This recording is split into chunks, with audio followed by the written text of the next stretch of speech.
America यानी Donald Trump Iran पर हमला करने की कोशिश कर रहा है, लेकिन आगे की बात कहूंगा तो हंसी निकल जाएगी। रिपोर्ट यह बता रही है कि अमेरिका ईरान पर लिमिटेड हमला करने की तैयारी कर रहा है। अब कोई गुलाबी सुअर से पूछे कि जब नीचे से पीछे और पीछे से ऊपर तक का जोर लगाकर ईरान पर हमला किया, तब ईरान का तुम उखाड़ कुछ नहीं पाए, तो जब तुम छोटा हमला करोगे लिमिटेड, तो ईरान डर जाएगा क्या? लेकिन डरोगे तुम इंशाल्लाह, क्योंकि पलट कर जब ईरान अपना लिमिटेड हमला करेगा तो फिर तुम समझ रहे हो। हाँ, उधर खबर कंफर्म कर दी गई है, ईरान पर नेवल ब्लॉकेज लगा दिया गया है अमेरिका के द्वारा। आसान कर देता हूं, अब होगा क्या? जो जहाज ईरान से कनेक्टेड होंगे, जो जहाज ईरान को पैसा देकर आ रहे होंगे, अमेरिका उन जहाज़ों को जाने नहीं देगा। बाकी जो जहाज समझ रहे हो किसी और के होंगे और नॉर्मल जहाज होंगे, उनको वो अपने नेवल ब्लॉकेज से जाने देगा, उनको नहीं रोकेगा। तो अब इससे और तनाव बढ़ चुका है, क्योंकि ईरान एक्शन लेने की बात कर रहा है।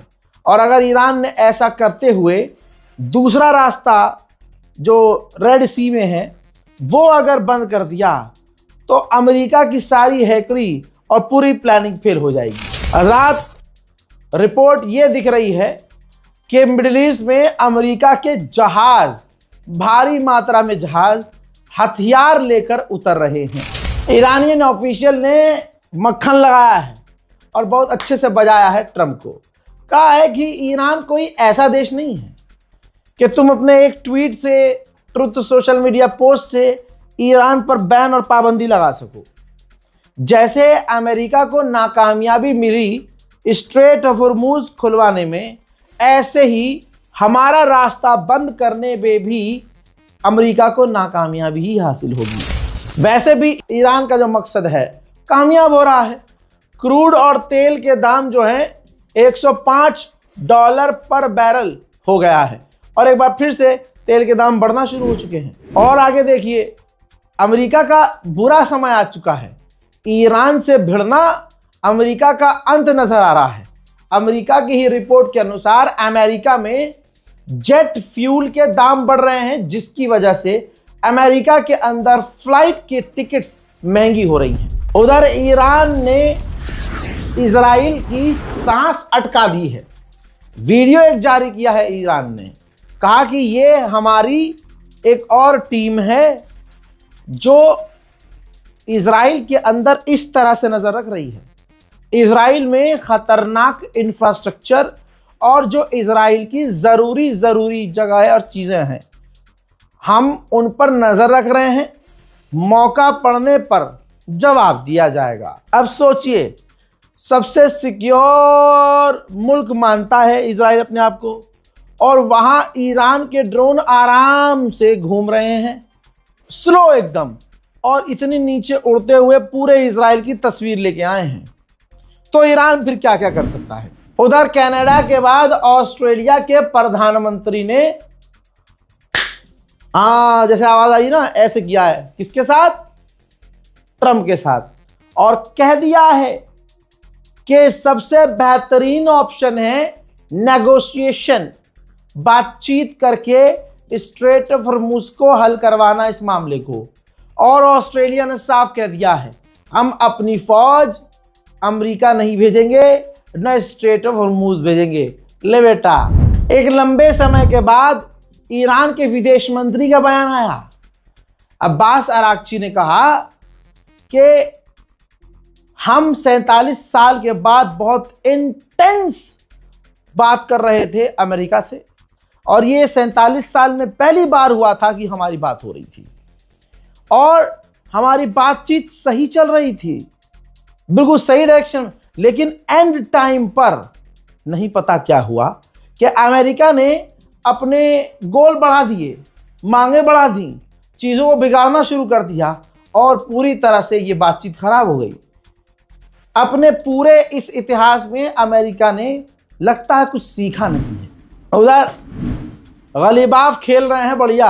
ईरान के पार्लियामेंट स्पीकर ने ट्वीट किया है और दाम दिखाए हैं लाइव। कहा कि एंजॉय करो, जो गैस और तेल के दाम बढ़ रहे हैं, मजा लो अभी और ये दाम बढ़ेंगे, क्योंकि अमेरिका जो नेवल ब्लॉकेज लगा रहा है इससे तो और दाम बढ़ेंगे। उधर ईरान के पार्लियामेंट मेंबर ने ईरानियन मीडिया पर ऐलान कर दिया है कि दुनिया देख रही है कि पूरी दुनिया का चौथा सुपर पावर देश ईरान बन चुका है। इस बात में कोई शक नहीं है। उधर कनाडा की टॉप जनरल ने कहा है कि हमें एक बड़ी जंग के लिए तैयार रहना चाहिए। ईरान एक ऐसा टॉपिक है जिस पर वीडियो बना दो, व्यूज आ जाते हैं। जिस झटुल्ले को कुछ पता ना हो वो ईरान से जंग की बात कर दे, फेमस हो जाता है। कनाडा वो देश जिसको एक झापड़ मारकर अमेरिका कल तक अमेरिका का 51वां राष्ट्र बनाने की धमकी दे रहा था ओपनली, आज वहां के कमांडर कह रहे हैं कि हमें बड़ी जंग के लिए तैयार रहना चाहिए। कर लो तैयारी, कोई दिक्कत नहीं है। ओबामा के टाइम भी ईरान के साथ डील हुई थी, ओबामा के ऑफिशियल्स ने की थी। 12 साल लगे थे जब न्यूक्लियर एग्रीमेंट में ईरान बड़ी मुश्किल से शामिल हुआ था। उस टाइम जो ओबामा के साथ की जो डेलीगेशन थी उसके एक ऑफिसर ने कहा है, ये रहा बयान, कि हमें 12 साल लगे, 12 साल जो ईरान से हम जाकर डील कर पाए। आपको क्या लगा था ऐसे मुल्क से आप 21-22 घंटे में डील कर सकते हो? अरबों ने अमेरिका का पेशाब हमेशा चाटा। आज अगर वो देख रहे हैं कि अमेरिका हमें बचा ना सका तो पलटकर अमेरिका को ये 2 क्वेश्चन कर भी नहीं पा रहे हैं। अब जब उन्होंने देखा कि नेवल ब्लॉकेज खुद अमेरिका ने लगा दिया, ये तो और मुसीबत हो गई। जो एक आध जहाज निकल रहे थे अब वो भी नहीं निकलेंगे। तो अब बजाय अमेरिका से सवाल करने के ये पहाड़ों पर भाग जाने वाले अब ये कोशिश कर रहे हैं कि कोई दूसरा रास्ता मिल जाए, और अब इन्होंने हार मान ली है। अब ये स्ट्रेट ऑफ हॉर्मूज के बारे में सोच ही नहीं रहे। अब ये कह रहे हैं कि भाई अब तो ये हाथ से गया, अब हमें कोई दूसरा रास्ता तलाश करना होगा। हजरात, रिपोर्ट यह है कि रीजन कंट्रीज पाकिस्तान के साथ साथ और भी कई मुल्क कोशिश कर रहे हैं ईरान और अमेरिका की ये लड़ाई का कोई हल निकल जाए। अमेरिका की गरीबी समझेंगे आप इस जंग में जो ईरान ने हाल किया है।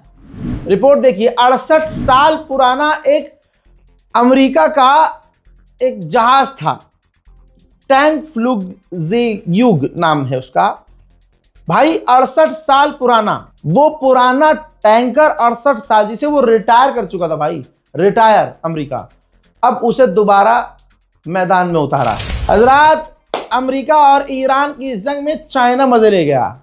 वियतनाम के सिर्फ 400 किलोमीटर दूर इस 40 दिन में उसने एक आर्टिफिशियल आइलैंड बनाया और उस आइलैंड पर कब्जा कर लिया, और अमेरिका गो करता रह गया। अमेरिकी इंटेलिजेंस की ये 12वीं या 15वीं रिपोर्ट बता रहा हूं, जिसमें अमेरिकी इंटेलिजेंस ने कहा है कि ईरान के पास अभी भी इतनी मिसाइलें हैं जो अंडरग्राउंड है कि उनको निकाल कर अभी भी वो 1000 मिसाइलें लॉन्च कर सकता है।